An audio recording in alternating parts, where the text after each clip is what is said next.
Let's look at Genesis chapter 23 actually, verse 1, and then we're going to skip most of chapter 23 and get right into chapter 24.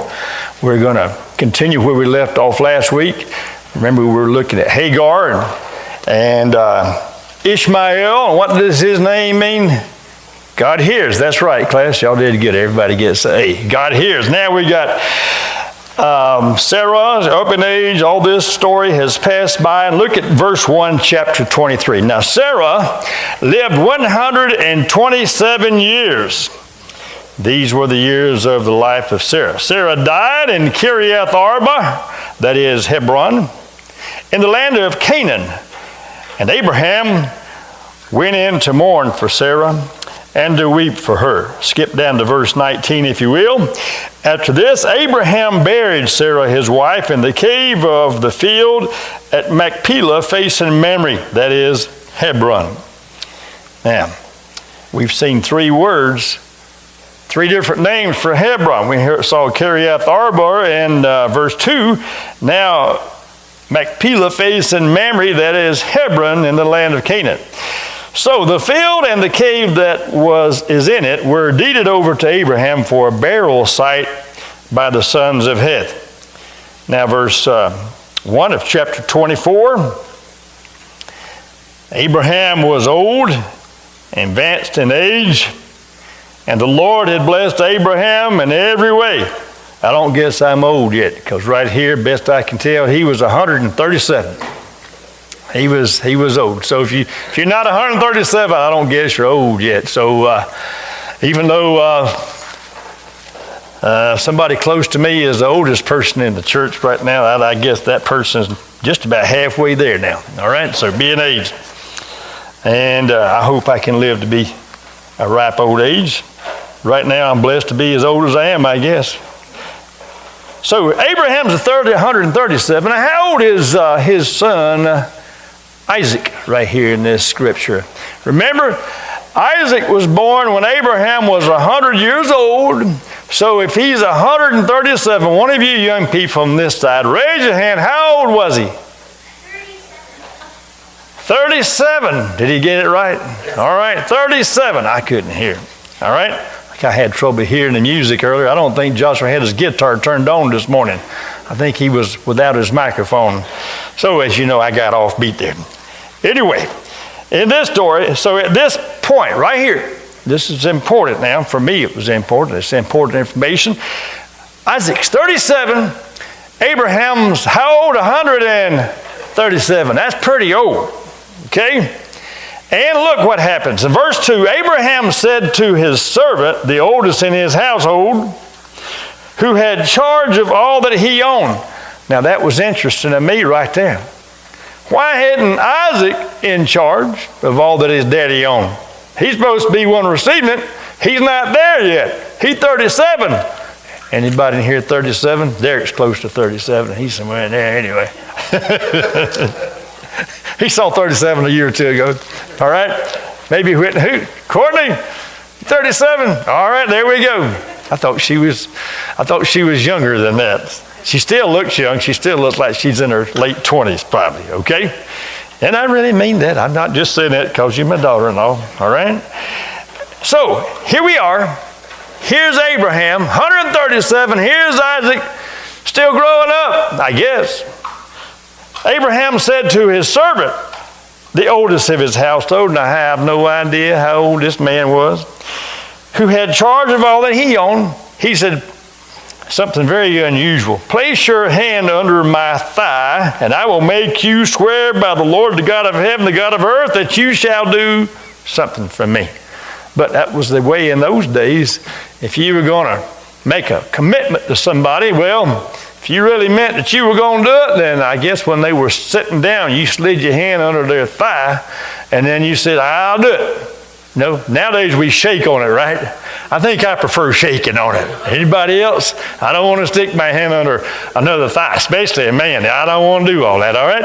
I'd rather just shake a hand, just a quick high five nowadays, And then, I don't know. Yeah, bump, that's even better. Thank God for COVID, right? So he gets this commitment from, look, I got something I want you to do now. I want you to commit to doing this. So here it is. He said, I will make you swear, verse 3, by the Lord, the God of heaven and the God of earth, that you shall not take a wife from my son, Isaac, from the daughters of the Canaanites among whom I live, but you will go to my country, to my relatives, and take a wife from my son Isaac. Now that right there, how would you, good Lord. I guess Abraham thinking, good Lord, when's this boy going to get out of my house? He's 37, and he's got money, he's got his own vehicle, and he's still living right here. And Mama done died, and he's still here, he's still hanging around, so I guess I'm going to have to hip him out. So he hips him out. And he goes and arranges to pick out a wife for his son. Now, how many of you boys over here, we got Isaiah, and we got Sky, and Elijah. How would you like for your daddy and your mama to pick out your wife down the road? You want to do that, or you want them to do it? You want them to do it, right?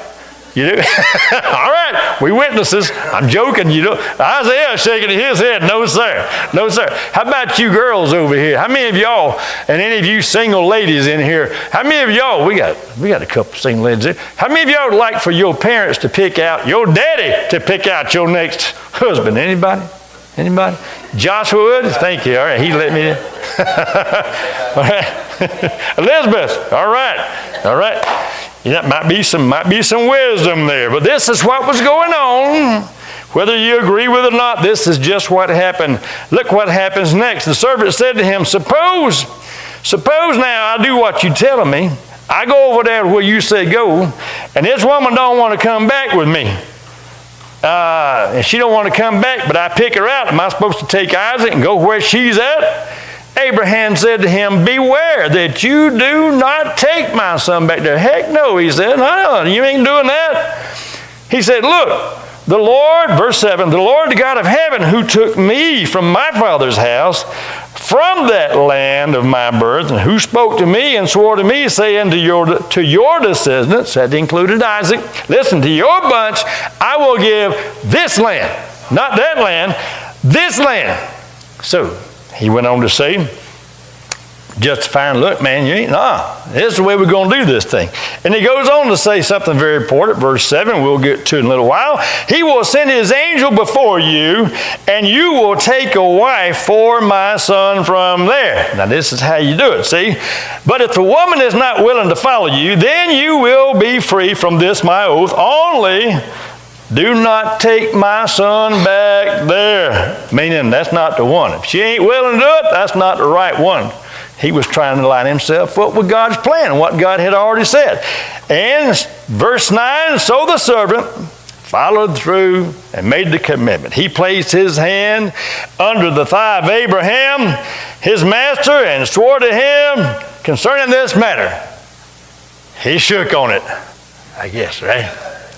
Verse 10, then the servant took 10 camels from the camels of his master and set out with a variety of good things of his master's in his hand, and he arose and went to Mesopotamia to the city of Nahor. Nahor was Abraham's brother. That was the name of one of his brothers. Another brother was named Haran, Haran. Remember that place? All right. And from there, God said, come on out. Now, he was in Ur of the Chaldees, then went to the place they stayed for a while and named it Haran. But Nahor was his other brother. Verse 11, he made the camels kneel down outside the city by the well of water at evening time, the time when women go out to draw water. Any of you women still go out to draw water for your camels? Anybody do that? All right, anybody feed the cats and the dogs, and you buy this pit for your children, and they're supposed to take care of them. You having to feed them and water them and all that stuff, and they're not doing it. Well, these women were in charge of, that was one of their duties, watering the camels at the end of the day. And when this was going on, about this time, he came up, and they got off, I guess, and he said, verse 12, O Lord, the God of my master Abraham, please grant me success today, and show kindness to my master Abraham. Look, Lord, help me get this thing done. I want you to help me out. The master wants me to do something. Now, I want you to help me get this done. Behold, I'm standing by the spring, and the daughters of men of the city are coming out to draw water. And now may it be that the girl to whom I say, please let down your jar, your bucket, so that I may drink. And who answers, drink, and I will water your camels also. May she be the one whom you have appointed for your servant Isaac. By this I'll know that you have shown loving kindness to my master. And here's the way, Lord, look at all, Lord, there's gobs of women out here. There's all kinds of women and girls. And Lord, I don't know which one to choose, so let it be this way, and then I'll know. If you'll help this to happen, I mean, it might be one thing for a woman to agree, yeah, I'll water your camel, but then to immediately follow up and say, woman to give me water to drink, but to immediately follow that and say, and I will water your camels also. That was the words he had said in his prayer. And verse 15, before he had finished speaking, behold, Rebekah, who was born to Bethuel. Now Bethuel was Nahor's son. So this would be Abraham's nephew, the son of Milcah, the wife of Abraham's brother. There we go. Nahor came out with a jar on her shoulder. The girl was very beautiful, a virgin. No man had had relations with her. And she went down to the spring and filled her jar and came up. Then the servant ran to meet her and said, please, let me drink a little water from your jar. And he just waiting to see if she's going to say that next part. Guess what? Verse 18, she said it. Drink, my Lord. And she quickly lowered a jar to her hand, gave him a drink. Now when she had finished giving him a drink, she said, I will draw also for your camels until they have finished drinking. There it is. He began thinking, all right, maybe she's the one then. All right? So she quickly emptied her jar into the trough and ran back to the well to draw, and she drew for all his camels. So he's thinking, man, maybe this is it. But look at verse 21. Meanwhile, the man was gazing at her in silence to know whether the Lord had made this journey successful or not.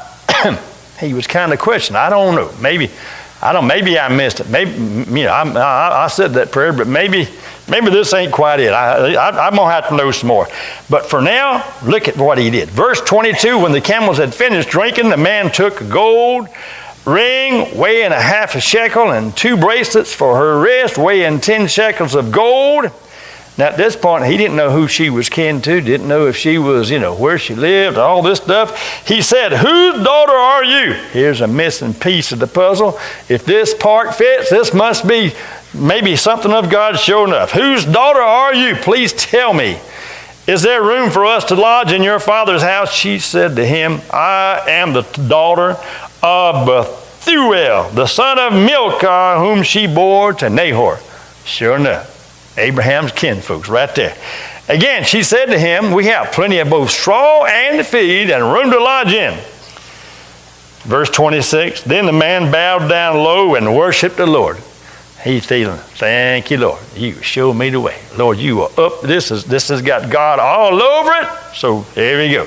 Verse 27, he said, blessed be the Lord, the God of my master Abraham, who has not forsaken his loving kindness and his truth toward my master. As for me, the Lord has guided me in the way to the house of my master's brothers. Then the girl ran and told her mother's household about these things. Now, I don't know that she was aware of what he said in verse 27. Okay, I'm thinking she didn't. Look what happened. She runs home and she tells her mother about everything that happened. Now, Rebekah had a brother whose name was Laban. And Laban ran outside to the man at the spring.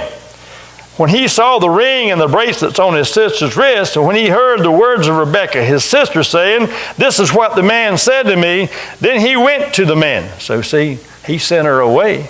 And Laban hears all this story, and he runs back and hears this story. And he said, come in, blessed of the Lord.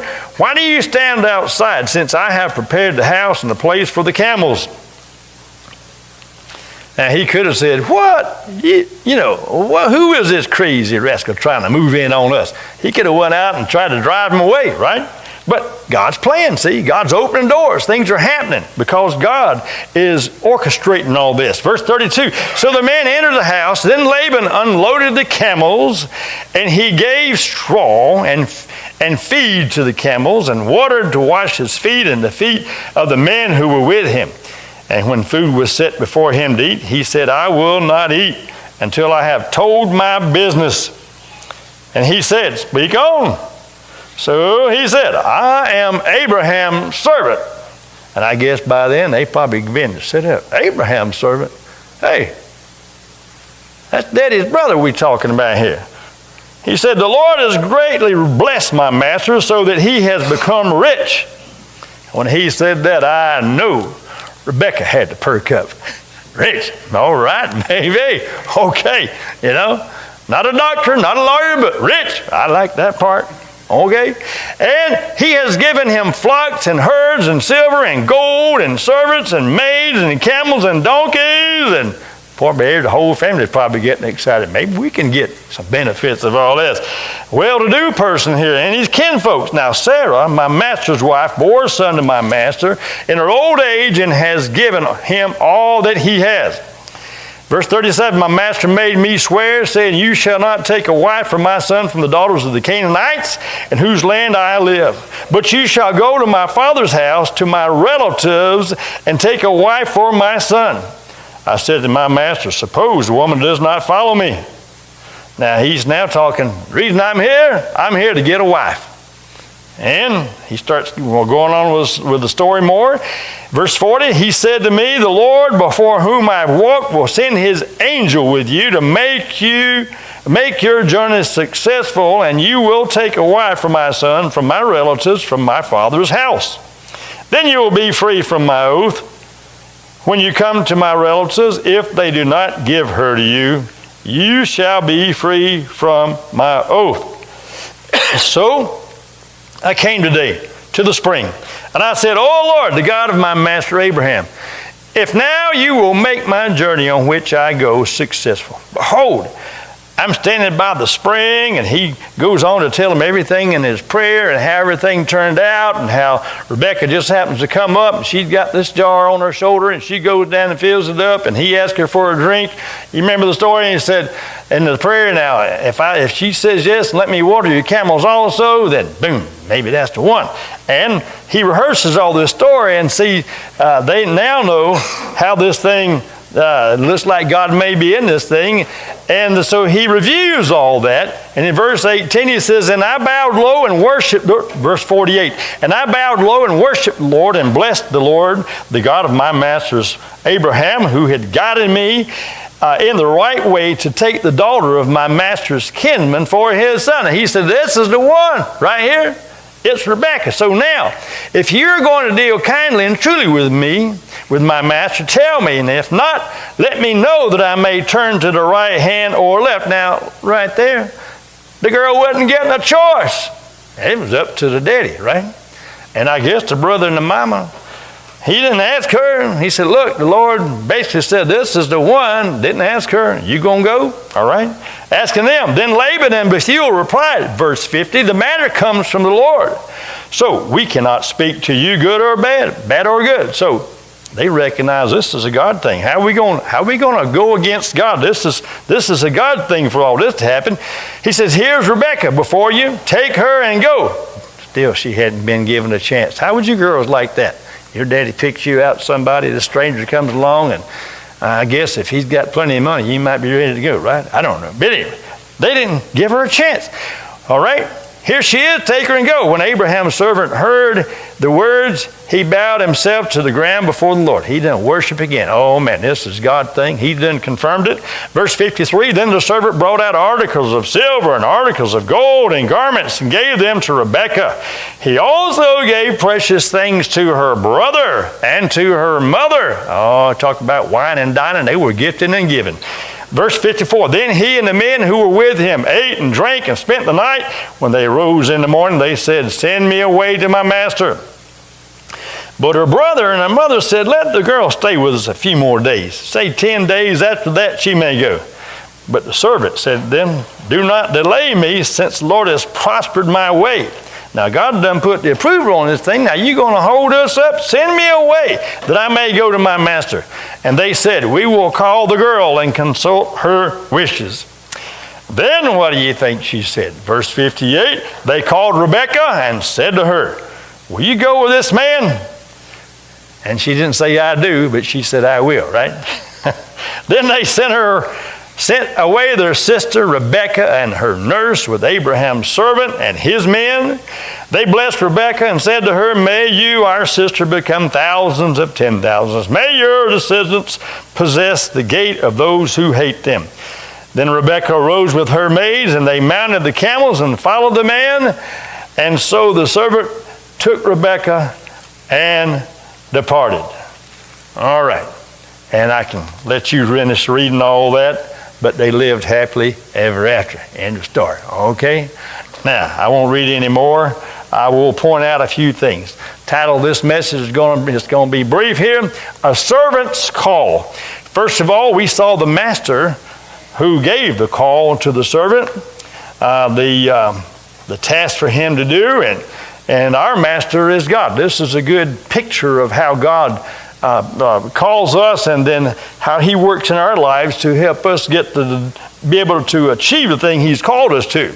So the master in verse 1 was Abraham, chapter 24. Our master is God. And we see the command of the master. We see the call to a commitment in verse 2.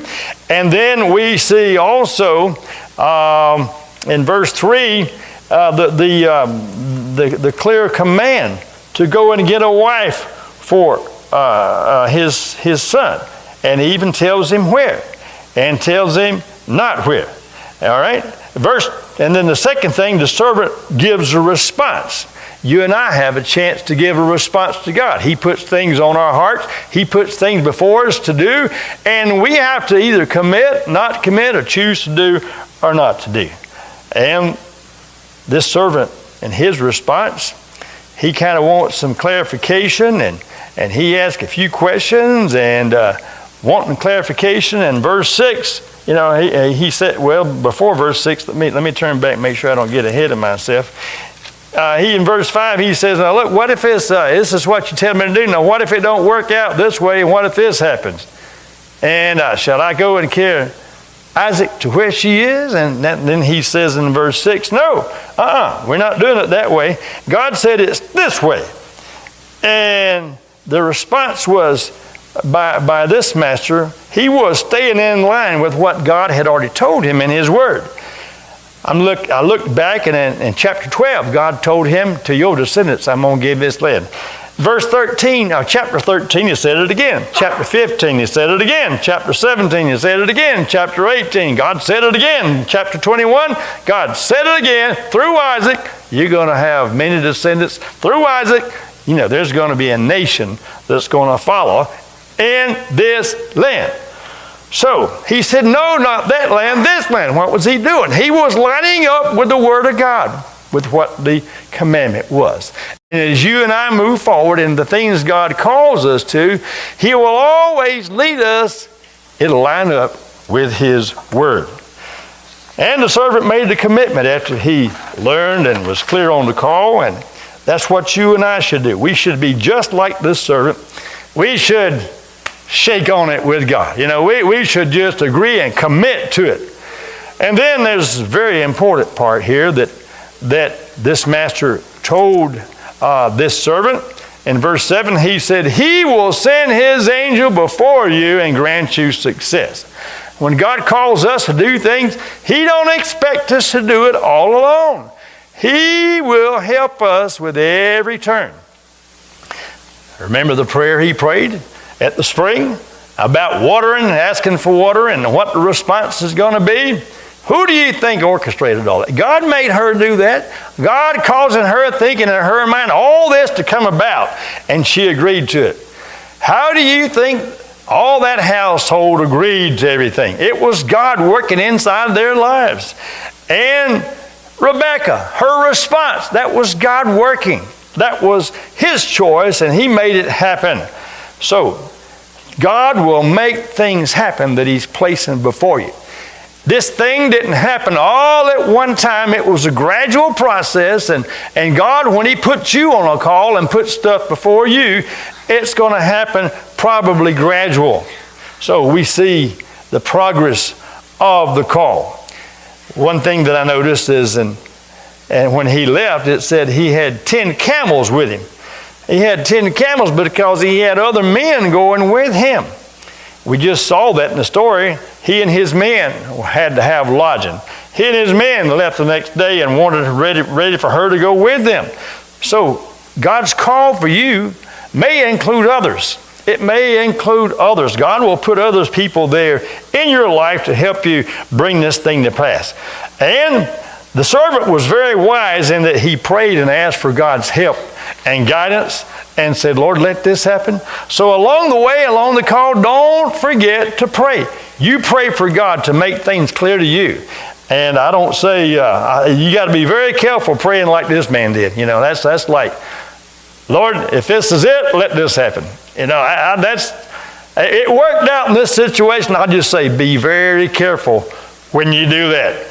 And I think that's why, remember it said back in verse 21, after Rebekah had done those things and gave the water and said, I'll draw water for you camels as well. In verse 21, meanwhile the man was gazing at her in silence to know whether the Lord had made his journey successful or not. Even though he prayed that prayer, I can put me right there. I don't know. Maybe this was a Dallas thing.